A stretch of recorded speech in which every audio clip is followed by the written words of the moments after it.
네, 김종배의 시선 집중 유튜브 연장 방송입니다. JB 타임 지금부터 시작하도록 하겠습니다. 조금 전 김종배의 시선 집중 3부에서 함께해 주셨던 조상호, 천하람 변호사 두 분과는 지금부터 또 같이 하도록 하겠고요. 또 한 분이 더 들어왔습니다. 더 막내 작가도 들어와 있습니다. 어서 오세요. 네, 안녕하세요. 더 막갑니다. 네, 자 오늘은 토론을 좀 이어가는 의미에서 AS 타임은 좀 맨 뒤로 미루고요. 바로 두 분 변호사와 함께 좀 분석을 좀 했으면 좋겠는데 정경심 교수에 대한 1심 판결은 아까 했던 걸로 가름을 하고 지금부터는 다른 내용입니다. 오늘 윤석열 검찰총장 쪽에서 제기했던 정직 2개월 징계 효력 정지 신청에 대해서 2차 신문이 열리는데요. 일단 저는 궁금한 게 2차까지 간 전례가 있습니까 혹시? 저는 경험해보지 못했습니다. 저는 한 번 있었습니다. 제가 했던 사건 중에. 그래요? 예. 그러면 이례적이긴 하지만 아예 없었던 건 아닙니까? 예, 그렇습니다. 그러면 좀 바로 한번 여쭤봐야 될 것 같은데 경험이 있으시다니까 2차까지 신문한다라고 하는 것은 어떤 뜻으로 읽어야 되는 겁니까? 사건이 복잡하고 중요하다라는 의미로 봐야 되겠죠. 그리고 특히 지금 이 윤석열 그 집행정지 신청 같은 경우에는 이게 정직 기간이 2개월이지 않습니까? 네. 사실상 2개월은 본안 소송에서 소송을 하다 보면 다 지나가게 되는 상황이기 때문에 네. 그런 부분을 감안해서 사실상 본안 재판을 심리하듯이 좀 꼼꼼하게 살펴보겠다 이런 의도를 갖고 두 번에 나눠서 하는 것 같습니다. 바로 저도 여쭤보고 싶은 게 바로 그건데요. 자, 본안 그 재판에 준해서 좀 보겠다라는 거잖아요. 네네. 재판부 이런 판단은 어떻게 읽어야 되는 겁니까? 그러니까 징계 사유가 정당했느냐까지 보겠다라는 거잖아요. 일정 부분 보겠다는 거고요. 근데 그게 원래 아예 안 보거나 그러지 않습니다. 왜냐하면 우리가 이제 집행정지 법상 요건으로는 등장하지는 않지만 일반적으로 인정하고 있는 요건 중에 하나가 신청인 원고, 그러니까 윤석열 총장 측이죠. 이 사건에서는 그 원고의 패소가 명백하지 않을 것. 이걸 요구하거든요. 패소가 명백한데 그걸 받아줄 이유가 없잖아요. 그러니까 그런 부분에서는 본안에 관한 심리가 일정 부분 이루어지고요. 근데 저는 천하람 변호사님하고 약간 입장은 다른데, 왜냐하면 이게 신중하게 보겠다는 취지는 맞습니다. 근데 그거에 더해서 이거 2개월밖에 안 되는 사건이거든요, 정직. 근데 이 지금 심리가 길어지고 있다는 건 전체적으로 보면 윤석열 총장한테 우호적인 상황은 아닙니다. 왜냐하면 긴급성을 인정하기 어렵다는 걸로 볼 수도 있거든요. 그다음에 오히려 그다음에 두 번째로는 이 부분 관련해 가지고 지금 천하람 변호사님 2개월을 말씀하셨지만 2개월이 지나도 이 처분의 적법성 여부는 충분히 다툴 수 있어요. 왜냐하면 소이익이 여전히 인정됩니다. 근데 거꾸로 이걸 만약에 집행정지를 인용해 주게 되면 더 이상 소이익을 다툴 수도 없습니다. 이게 처분의 적법성 여부를 다툴 수가 없는 게 징계를 실행하기 전에 이미 임기가 끝나버려요. 7개월 임기가. 임기가 끝나버리면 그 다음에는 징계 더 이상 적용할 수가 없기 때문에 그냥 각하거든요. 지금 잠깐만요. 조상호 변호사님 말씀을 제가 이해한 게 맞는지 한번 여쭤볼게요. 네. 그러니까 긴급성을 인정하지 않았다는 것은 이게 회복할 수 없는 손해이기 때문에 하루라도 빨리 이걸 정지를 시켜줘야 된다는 판단하고는 정반대다. 그렇죠.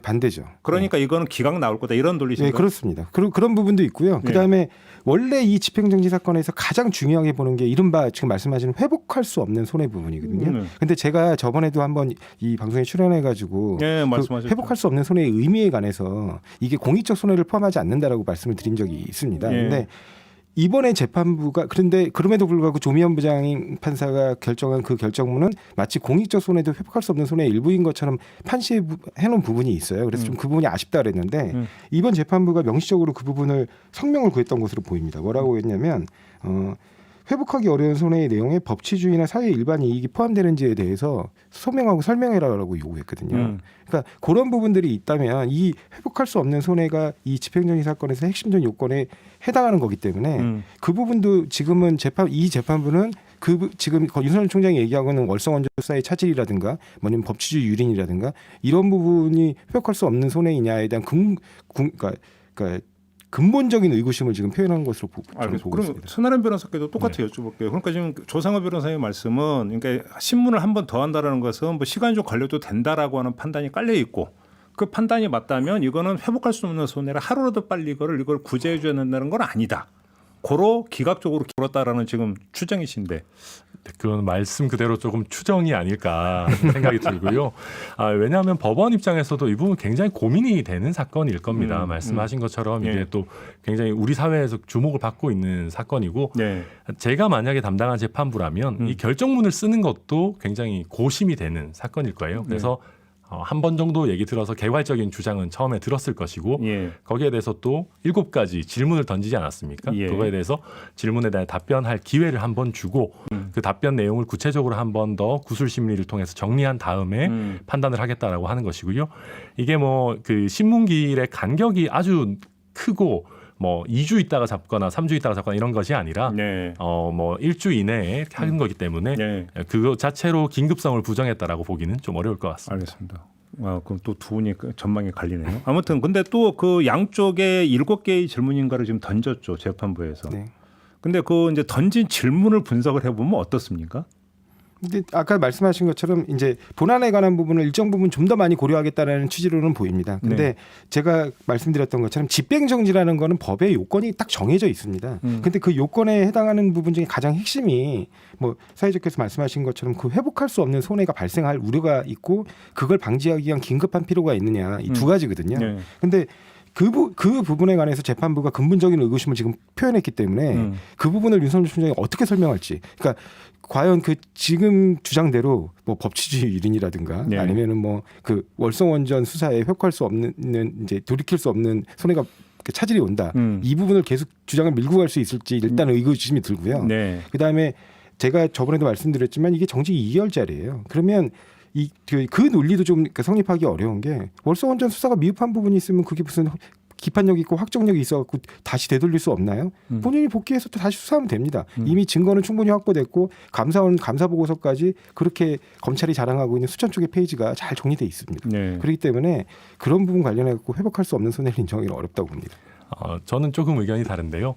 그 회복할 수 없는 손해에 있어서 가장 중요한 고려 요소 중에 하나는 검찰총장은 일반적인 검사와 다르게 임기가 법정되어 있는 검사입니다. 그래서 네. 임기를 2년으로 하고 심지어 중임도 할 수 없도록 검찰청법에서 규정하고 있거든요.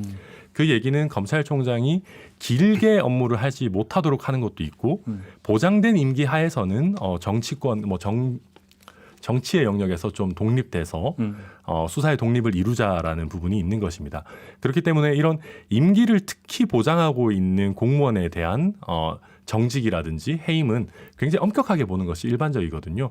이게 만약에 정치적인 색깔을 조금 빼고 우리가 법률적으로만 본다고 한다면 공무원 징계 사건에 있어서는 집행정지를 인정해 주는 것이 대부분의 경향입니다. 그래서 이 부분에 있어서 특히나 또 재판부에서 그 질문한 내용들을 보더라도 그 회복하기 어려운 손해 내용에 법치주의나 공공의 이익이 들어가느냐라는 것을 당연히 물어봤을 것이고 저도 조 변호사님 말씀에 어느 정도 동의하는 것이 만약에 수사를 해야 되는 필요성 이런 부분이라면 저도 인정되기는 쉽지 않을 겁니다. 왜냐하면 검찰총장이 정직이 된다고 해서 수사를 하는 게 불가능해지는 것은 아니니까요.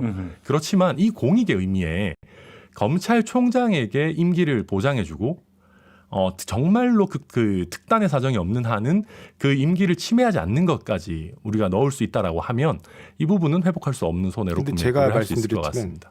그 부분을 넣을 수가 없다고 저는 보는 게 우리 항고소송 체계가 그러니까 이게 제가 어려운 말을 제가 쓰게 되는데 우리 행정소송이 추구하는 바가 개인의 어떤 기본적인 인권, 기본권 내지는 권리, 그 권리 침해를 행정청으로 당했을 때 이를 구제하기 위한 수단이지 권한 침해를 다투는 것이 아니에요. 권한 침해를 다투는 거는 법에 명시적으로 그걸 허용하고 있지 않는 한 허용되지 않는다고 제가 말씀을 드렸거든요. 이미. 왜냐하면 우리 행정소송법에 그걸 명시하고 있습니다. 기관소송과 민중소송은 법이 따로 허용하고 있지 않는 한 허용되지 않는다를 아예 명시하고 있고 그 기관소송과 민중소송이 이른바 공익을 다투는 소송이에요. 근데 이 우리 그 행정소송법상 이 체계는 권리 침해를 다퉈야 되는데 과연 그 윤석열 총장의 2개월 직무정지가 공무단위권에 회복할 수 없는 손해를 발생시킬 우려가 있다고 보시는 건지 저는 그게 의심스럽고요. 왜냐하면 일반인들이 누리는 거예요. 검찰총장으로서 본인만이 누릴 수 있는 그런 권리라는 건 없습니다. 그냥 자신의 일부 권한이 제한된다는 건데 그 권한 침해를 이 행정소송법은 보장해주지 않습니다. 그러니까 그런 점에서 본다면 회복할 수 없는 손해와 특히 관련해 가지고는 이거 법원이 이런 공익적 손해를 고려하기는 어렵다고 봅니다. 다만 그 권한 침해와 권리 침해를 완벽하게 분리하기는 사실 어렵고요. 그리고 또 그 권한이 침해돼서 정직이 되게 되면 거기에 따라서 개인적인 불이익도 있거든요. 다만 이제 조 변호사님 말씀하시는 것은 그런 부분은 차후에 금전적인 보상은 본안 소송의 결과에 따라 받을 수 있다라는 말씀이신 것 같고 명예도 일정 부분 회복되죠. 당연히. 그런데 이제 그게 사후적으로 그런 부분이 회복된다 하더라도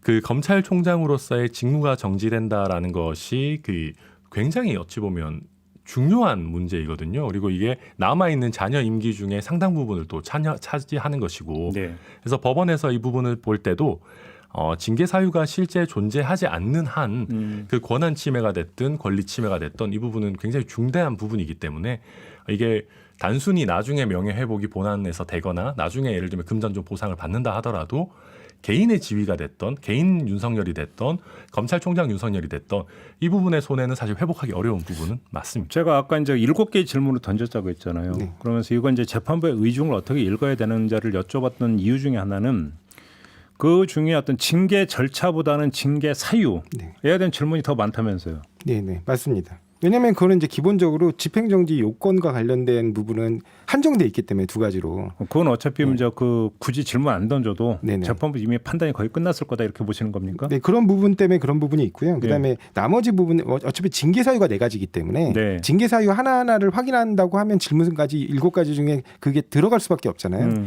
그래서 그 개수가 많아 보이는 건데 네. 결과적으로 그냥 한 가지입니다. 네. 내가 이 사건을 이렇게 심리함에 있어서 본안 부분도 어느 정도는 고려하겠다. 요 정도로만 보시면 될 것 같고 네. 이 내용들도 보면 이제 양측에게 고르게 지금 분배하고 있어요. 그러니까 윤 총장 징계 사유에 대한 구체적 해명이 구체적이지 않다 윤 총장에게 그래서 그 구체적인 해명을 내놓으라는 부분도 있고 그다음에 재판부 분석 문건의 용도가 도대체 그러니까 그냥 단순히 공소유지용이라고 보기에는 석연치 않다는 점을 표시하는 거거든요. 도대체 무슨 용도로 이런 걸 만들었느냐 그런 부분도 해명을 해라라고 요구를 하고 있습니다. 네. 근데 이제 물론 이제 법무부에 요구하는 부분도 있겠죠. 왜냐면은 공공복리의 구체적 내용은 무엇이냐 그런 부분하고 그다음에 대검 감찰부가 윤 총장 승인 없이 감찰을 개시할 수 있는지에 대해서 좀 설명을 해달라 이런 거거든요. 근데 이 부분은 비교적 답변이 쉽습니다. 아니 윤 총장 본인에 대한 사건인데 어떻게 윤 총장 본인이 승인을 합니까 감찰을? 그러니까 그런 부분들을 본다면 전체적으로 제가 볼 때는 지금 재판부 입장에서 이게 윤석열 총장에게 긍정적인 신호라고 보이지는 않습니다. 아무튼 기각 나올 거라고 보시는 겁니까? 저는 여전히 그렇습니다. 천하람 변호사는 인용될 거라고 보십니까? 네, 저는 인용 가능성이 높다고 봅니다. 근거를 말씀해 주신다면. 우선 공무원의 징계에 대해서는 실제로 본안 사건의 판단 이전까지는 네. 그 징계의 효력을 정지해주는 선례들이 굉장히 많이 있습니다. 그래서 집행정지를 일반적인 잣대로 놓고 본다면은 당연히 인용해줄 그런 가능성이 높다고 보이고요. 네. 더 나아가서는 아까 그 절차에 대한 질문은 별로 많지 않았다라고 하셨는데 사실 두 가지가 있었습니다. 네네. 징계위원회 구성이 적법한지 그리고 검찰총장의 승인 없이 감찰 개시를 할 수 있는지 두 가지가 있었는데요. 네. 사실 징계위원회 구성이 적법한지라는 부분에 모든 질문이 사실 집약되어 있다라고 봐야 되겠죠. 그게 윤 총장 측이 제기하는 위원회 구성의 위법이라든지 기피 신청 기각의 위법이라든지 이런 부분들이 다 포함되어 있다고 볼 것이고요. 만약에 절차적인 면에서 문제가 있다라고 한다고 하면 훨씬 더 집행정지 신청을 인용해 주기가 더 간명할 겁니다. 네, 근데 제가 딱 한마디만 말씀드리고 싶은 게 천하람 변호사님이 집행정지 많이 인용해 준다. 그 부분은 동의합니다. 근데 이 사건은 다른 공무원 사건과 다른 게 임기가 얼마 안 남았어요, 이제. 그러니까 이거를 만약에 인용해 주게 되면 왜냐면 이제 보통은 임기가 정년 보장이 되기 때문에 자녀 임기가 굉장히 긴 사건들이거든요. 근데 이 사건의 경우에는 본안 심리가 결론 나기 전에 임기가 끝나버릴 가능성이 굉장히 높은 사건입니다. 그런데 이 사건에서 그걸 그냥 받아들이게 되면 징계를 이 집행정지 단계에서 그냥 무력화해 버리는 거예요. 근데 아까 제가 말씀드렸듯이 이걸 집행정지를 기각하더라도 그래서 임기가 끝나더라도 본안 판단의 어떤 소송의 이익은 충분히 있거든요. 그러니까 결과적으로 이 징계 처분이 정당했는지 여부는 최종적으로 판단이 가능합니다. 그러니까 그런 부분까지 아울러 고려한다면 이게 일반적인 공무원들의 그 징계 사건에서의 집행정지와 관련된 거고 그대로 대입시켜가지고 결국에는 인용이 될 거다 이렇게 보기에는 좀 무리가 있다고 봅니다. 제가 두 분께 어리석은 질문 하나만 좀 드리겠습니다. 현명하게 답변을 해주시면 되는데요. 이 질문이 사실은 성립이 안 된다는 걸 알지만 그래도 드리겠습니다. 어제 정경심 교수에 대한 판결이 나왔습니다. 이 판결이 혹시 그 윤석열 총장에 대한 어떤 하나의 뭐라고 할까요? 선입견 내지 시각 이런 것들이 영향을 미치면서 지금의 어떤 주제인 이 가처분 신청의 판결에 영향을 미칠 여지가 조금이라도 있다고 보십니까? 아예 이건 전혀 별개니까 아무 상관없다고 보십니까? 그러니까 전혀 별개고 아무 상관이 없고 그리고 그게 영향을 미친다면 그게 더 부적절하다고 봅니다. 그렇죠. 예, 그렇습니다. 네, 그래서 어리석은 질문이라고 지금 전제를 깔기는 했습니다. 혹시나 해서 한번 여쭤보는 겁니다. 네, 저도 조 변호사님 의견에 완전히 동의하고요. 네. 이 부분은 그냥 여론이나 언론에서 어떻게 보면 영향이 있을 뿐이지 지금 집행정지 사건을 담당하고 있는 재판부는 네. 본인 사건 판단하기에도 바쁘셔서 이것까지 뭐 그렇게 심각하게 고려하고 그러시진 않을 것 같습니다. 본인 사건 보기도 바쁠 것이다. 네. 알겠습니다. 자, 우리 더마카 혹시 쭉 이야기하는 과정에서 뭐 지금 질문이라든 의견 많이 들어왔죠? 네, 질문보다 이제 촌철님들이 다 각자의 의견을 밝히시느라고 네. 오늘 채팅창이 정말 난리가 나가지고 제가 지금 눈이 아픈데 네. 일단 오늘 JB타임이 약간 100분 토론 같다 이런 분들이 있으셨고 네. 수정님은 저를 또 걱정해 주셨어요. 더마카님 앞날이 걱정되네요. 왜요? 그냥 이런 사회에서 제가 걱정이 된다고 하셨습니다. 오늘 제 역할이 별로 없어서 그런가? 강봉식님. 네. 근데 대통령이 제가 한 내용인데 아무리 판사들이 뭐라고 할 수 있나 임명권자가 승인한 부분인데 비슷한 의견이 또 있어요. 조현수님. 네. 대통령이 집행한 일을 판사가 뒤집는다? 이게 말이 됩니까? 두 부분 제가 조금 먼저 말씀드려도 될까요? 네. 사실 그 부분은 지금 우리 더불어민주당이 야당일 때와 지금의 태도가 사실 굉장히 달라진 부분이 많이 있습니다. 그리고 야당일 때는 검찰에 대한 민주적 통제를 얘기하기보다는 네. 검찰의 독립성을 굉장히 강조하셨고 저는 그 얘기가 당연히 맞다고 생각합니다. 네. 그리고 나아가서 행정부의 수장인 대통령이 제거한 것을 사법부가 뒤집을 수 있느냐?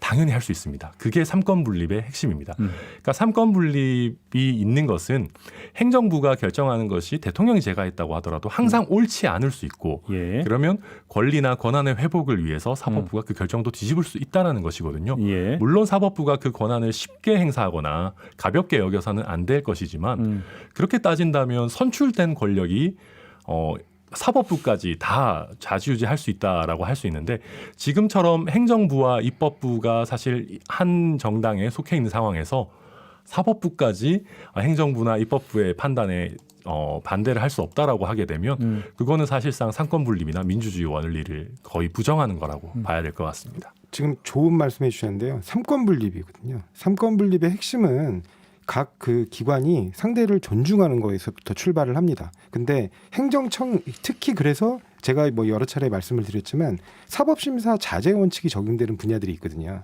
그 부분의 대표적인 부분이 인사질량을 행사하는 부분입니다.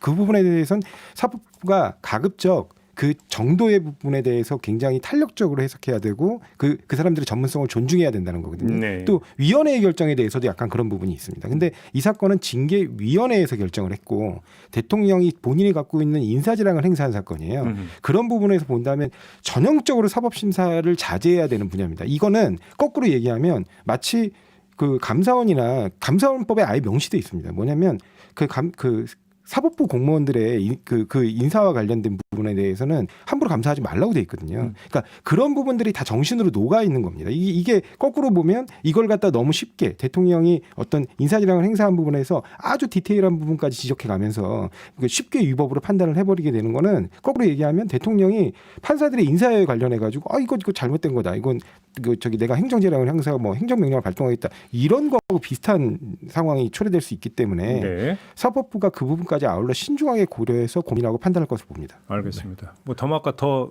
들어온 거 있나요? 네, 의견은 그냥 좀 전해드릴게요. 예. 지금 오늘 윤석열 그거보다 일단 아까 그 정경심 재판 1심 관련해서 이제 두 분하고 얘기 나눴잖아요. 네. 그게 많아가지고 그거에서 질문 하나만 떼서 드릴게요. 네. 여러분들이 물어주신 거예요. 여러분들이. 네. 이덕수님, 박종혜님, 레드블랙님 그리고 깻잎 장군님 등등 많은 분들이 물어주셨는데 최순실 뇌물 85억, 다스 변호사비 삼성 54억 등등 30일 이재용 부회장 재판이 있습니다. 그때는 몇 년이 나올지 궁금하다. 네. 두 분 변호사님들의 전망.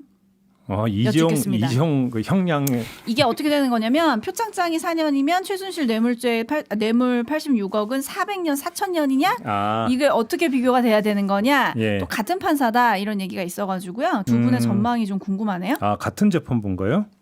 임정혁 판사님 이름이 지금 등장하고 네, 아마 있거든요. 이재용 촌철님들 네. 사이에서 제가 자, 지금 확인을 못했는데 알겠습니다. 그러니까 지금 양형에 대한 어떤 문제 제기고 또 네. 그거에 대한 궁금증인 것 같은데 답변을 좀 주시죠. 일단은 지금 그 같은 판사 부분은 아마 그러면 마요로직스 사건인지는 모르겠는데 네. 지금 현재 국정농단 사건은 다른 분이시죠? 네, 지금 그건 저기 정준영 부장, 네, 정준영 부장판사 서울고법에 고등법원에 지금 올라와 예, 있는 예, 사건이고요. 예. 근데 그 사건을 근데 또 물어보시는 것 같은데 그 사건이 원래는 선고된 형량이 5년이었거든요. 근데 그 5년은 법정형 최저형입니다. 법정 최저입니다. 네, 법정 최저형입니다. 예. 그러니까 그런 부분에서 그 국민들이 조금 이 사법 감정을 납득하기 어렵다 그렇게 보시는 거거든요. 네. 근데 지금 재판부의 움직임은 거기다가 장량강경까지. 그러니까 장량강경이라는 게 뭡니까? 저기 피고인이 여러 가지 사정을 참작해서 그 정도 범죄를 저질렀지만 그래도 이게 불가피한 상황에서 벌어진 범죄다라고 할 때 이제 법이 허용하고 있는 자신의 그 판사로서의 고유 권한으로 절반까지 깎을 수 있는 권한을 행사하겠다는 그리고 거거든요. 이제 준법감시위원회 이제 평가해가지고 네. 이제 깎아줄 수 있는 여지가 있는지를 판단했다. 지금 네, 그거잖아요. 그렇습니다. 근데 예. 그런 부분까지 이 사건에 적용될 사건이냐. 만약에 장량강경을 적용하지 않으면 집행유예는 불가능합니다. 최저형이 5년이기 때문에. 왜냐하면 3년 이하로 떨어져야 예. 집행유예가 가능하거든요. 네. 그래서 근데 지금 정유현 판사의 어떤 그런 그 치유적 사법이 이런 사안에서 적용될 수도 없는 그런 논리인데 피해자가 명백하게 있는 사건들을 얘기하는 거거든요. 네. 근데 이 사건에서는 본인이 갖고 있는 회사가 피해자예요. 그리고 그 많은 소수 주주들이 피해자고. 근데 그런 사건에서 그런 부분까지 동원돼 가지고 지금 얘기가 나오는 게 좀 심각하다고 보거든요. 왜냐하면 그 이전에 5년형도 그냥 장량강경을 하지 않았을 뿐이지 법정 최저형을 선고한 건데 그것조차 또 깎아주겠다.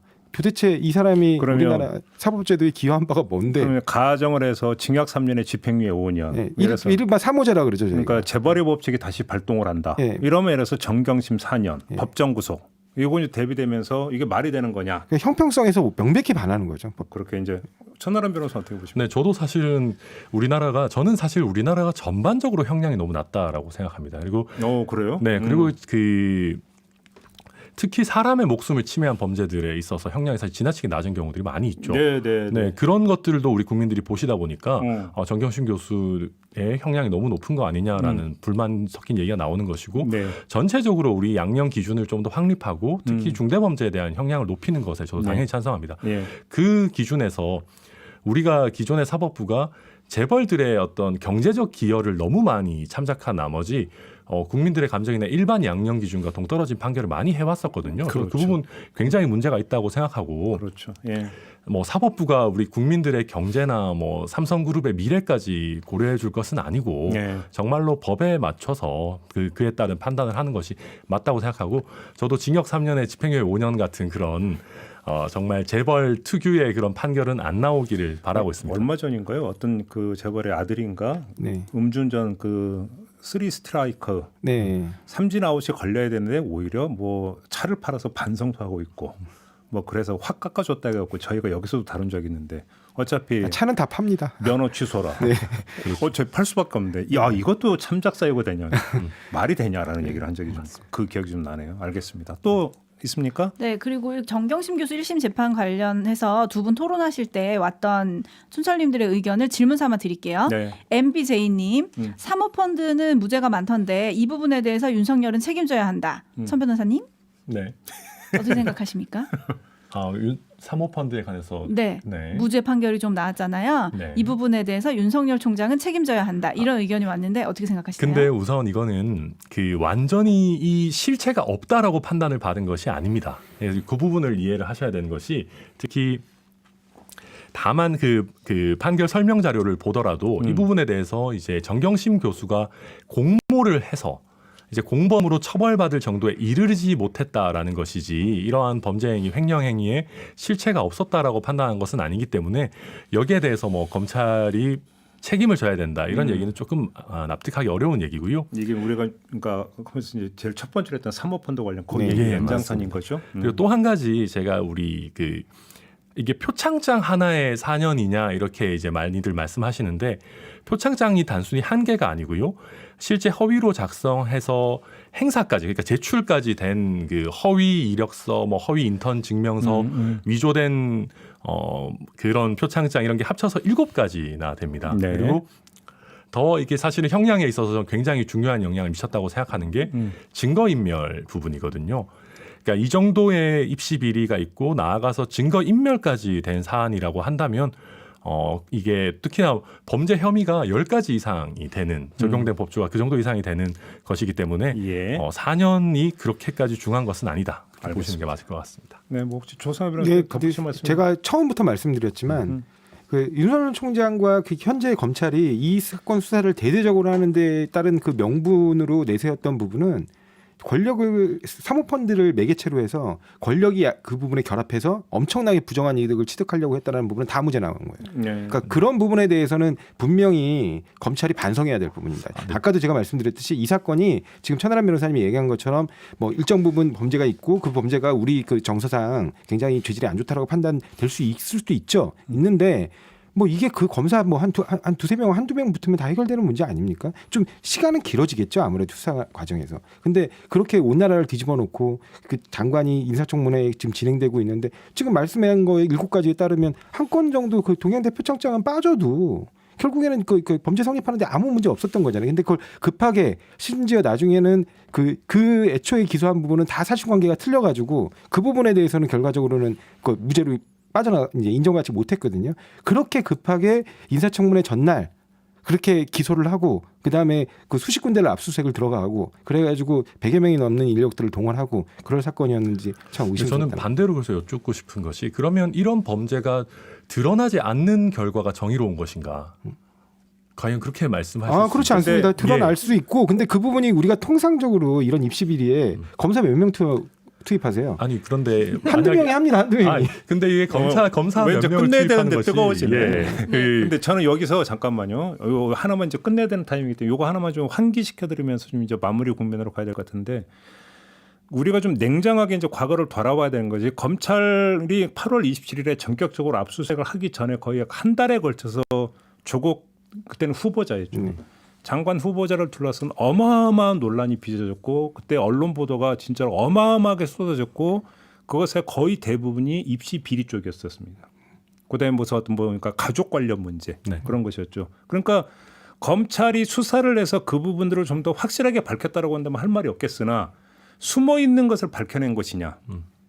에 대해서는 평가가 완전히 다를 수 있는 점도 고려를 해야 되지 않을까 싶은 생각이 좀 들긴 해요. 네. 그렇지 않습니까? 네, 그렇습니다. 네. 네, 근데 다만 의혹이었던 부분을 자료로 확보하고 이게 증거로 인정해서 법원의 판결까지 끌어냈다라는 부분은 의미가 있는 것이죠. 왜냐하면 이게 의혹에 있고 언론에서 이렇게 제기가 되는 것과 법원에 의해서 확인된 것은 완전히 다르기 때문에 알겠습니다. 네.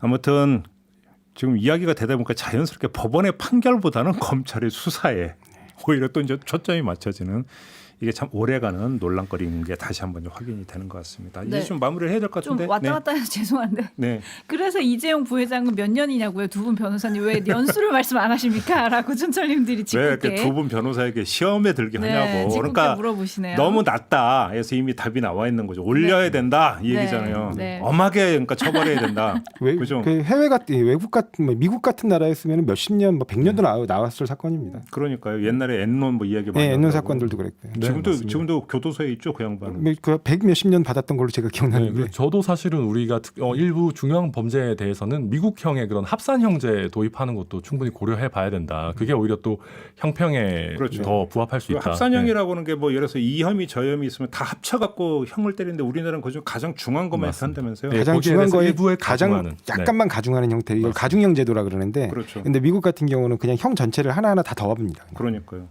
그래서 100 몇십 년 이렇게 네, 나오는 뭐 게 그렇게도 사람 나옵니다. 여러 명 죽이면 다 이렇게 합산하고 이런. 네. 그게 사실 더 정의에 부합할 수도 있습니다. 그렇죠. 알겠습니다. 자, 이제 이렇게 마무리해도 되겠죠. 그 아니요, JB 아니요. 타임의 실세는 더 막 가고. 네, 두 분 말씀 잘 들었고요. 네. 아, 저희가 오늘 AS를 못했잖아요. 네. 근데 이거 꼭 소개해드리고 싶어가지고 2부에서 김종민 최고위원이랑 최고의 정치라는 코너를 했는데 네. 변창흠 국토부 장관 후보자에 대한 인사청문 보고서를 오늘 채택을 하겠다. 네. 민주당은 그렇게 정했다라고 말씀을 하셨잖아요. 네.